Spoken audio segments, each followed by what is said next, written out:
బ్రాహ్మణుల్ని గౌరవించండి, అర్చకుల్ని గౌరవించండి. అర్చకులు చాలా కష్టపడుతున్నారు. మన దేవాలయంలో ఉండే అర్చకులే అనుకోవద్దండి, అర్చకులందరినీ గౌరవించండి. చేతని చిన్న చిన్న సహాయం చేయండి. వాళ్ళ పిల్లలు పెద్ద పెద్దగా చదువుతున్నారు, పిల్లలు చదవటానికి సహాయం చేయండి. నాకు చెప్పండి, ఈ అర్చకుడికి అబ్బాయికి నేను ఇంత చదివిస్తున్నా, ఇంత ఫీజు ఇచ్చాను అని చెప్పండి. వచ్చి ఈ అమ్మాయికి నేను పెళ్లి చేశాను, నాకు ఏదో ఖర్చు పెట్టి అని చెప్పండి. వచ్చి చెప్తారా? చెప్పండి. చేస్తామని చెప్పండి. మీ చేతనైన సేవ చేయండి. మీకు ఎదురుగా ఖండితం మన దేవాలయాలు ఉన్నాయి, కనపడుతూనే ఉంటుంది. అది స్వామీజీ ఎంత చేస్తున్నారు లేదని కాదు, ఎంత అని చేయగలరు. మీరు కూడా కొంచెం చేయి వేయాలి, మీరు కూడా కొంచెం ఆదుకోండి. అర్చకుల్ని గౌరవించండి. మీరు దేవస్థానానికి వెళితే వాళ్ళకి గౌరవం ఇవ్వండి. ఒక జవానాలాగా ట్రీట్ చేయొద్దండి, బాగుంటుంది. అది చాలామంది చేస్తున్నారు, జీతం ఇవ్వటం లేదు. ఎంత పాపం అంటే వెళ్ళిన భక్తుల యొక్క పాపమంతా మీకు వచ్చేస్తుంది. అయ్యో అనుకుంటే చాలు, ఆ అర్చకుడు ఆ నీళ్లు పోసేటప్పుడు ఏడుస్తే చాలు, తిట్టించుకోని ఇక్కడ ఉండాలన్నా నేను ఈ సంస్థలు, అయ్యో అని అభిషేకం చేస్తూ ఉంటే చాలు, క్లోజ్, మన జీవితం క్లోజ్. అన్యాయంగా పనిచేయకండి. శాపం కాదు అది, నీళ్లు, కంటి నీళ్లు, ఆ ధార దేవుడి మీద పడుతుంటే మనం ఏమైనా నొప్పి చేసింటే ఆ నొప్పి నిజంగా మన ఇంటికి తగులుతుంది. చేయొద్దండి. ఎవ్వరు ఎందుకు చేయాలి? మనం నీకు నమ్మకం లేకపోతే పోనే పోవద్దు, మాత్రం చేయొద్దండి. మనం ఒక ముద్ద తింటున్నాం, ఒక ముద్ద వాళ్ళకి ఇవ్వండి.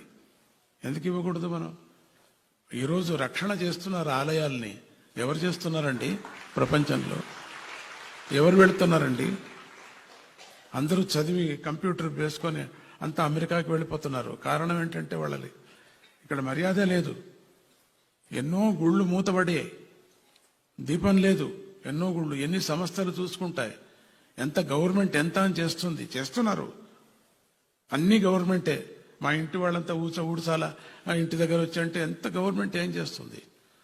ప్రజల్లో హిందువులమై మనం, భారతీయులై మనం, భారతంలో పుట్టి మనం, ఇది గౌరవం మనం ఇవ్వకపోతే ఇంక కొన్ని రోజులకి ఈ ధర్మం క్షీణించిపోతుంది. మీ చేతనైన సహాయం చేయండి. నాకు చెప్పండి, ఈ అర్చకుడికి మేము సహాయం ఆనందంగా మన గుడిలో ఉంటారు వాళ్ళు. ఫస్ట్ మనకు దొరికేవాళ్ళు మన అర్చకులే మనకు దొరుకుతారు. పాపం, ఏం 10 రూపాయలు మనం ఖర్చు పెడుతున్నాం, 2 రూపాయలు ఇవ్వండి వాళ్ళకి చాలు. ఎంత ఆనందపడతారో చెప్పలేనా అంత. ఒక చీర తీసుకుపోయి ఇవ్వండి, అమ్మా చీర కట్టుకో అని ఒక చీర ఇవ్వండి. భార్య ఉంటుంది కదా, పిల్లలు వాళ్ళకు ఉన్నారు కదా, ఆ పిల్లలకు కూడా ఆ ఫీజు ఒకటి కట్టండి. ఎప్పుడో పారి నేను కడతానమ్మా, ఇదేంటమ్మా యూనిఫారం ఇట్లుంది, యూనిఫారం నేతు మన పిల్లలే అనుకోండి. ఒక పిల్ల మనకు ఎక్స్ట్రా పిల్ల ఉంది అనుకోండి ఇంట్లో, చెప్పండి చేస్తానని చెప్పండి. ఒక్క చీర ఇస్తే ఏమవుతుంది? మీకు అంటుపోతుందా? 4 చీరలు తీసుకుంటారు, ఒక చీరకు తీసి పెట్టండి. నీ పిల్లకి నేను ఫీజు ఇస్తున్నానంటే చాలు. గౌరవంగా చూడండి. మనమేదో పని ఇచ్చి మనమేదో పరమాత్ముడు ఇస్తున్నారు. భగవంతుడు మీకు ఇస్తుంటే మీరు అక్కడ ఇస్తున్నారు, హుండీలో పడుతుంది. నీ గంటేం కాదు అక్కడ, అర్థమైందా? భగవంతుడు ఇస్తున్నాడు, మీకు బుద్ధి పుట్టించాడు. ఫ్యాక్టరీ కాదు ఇది.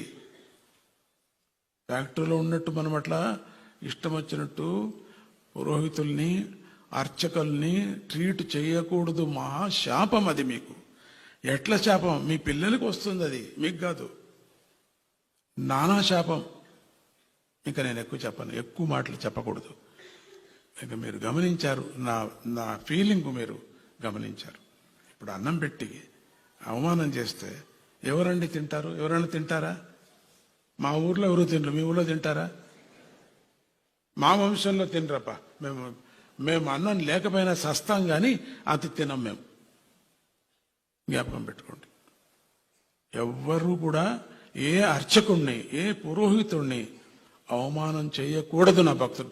అది నా భక్తులు అనిపించుకున్న వాళ్ళు. జై గురుదత్త, శ్రీ గురు.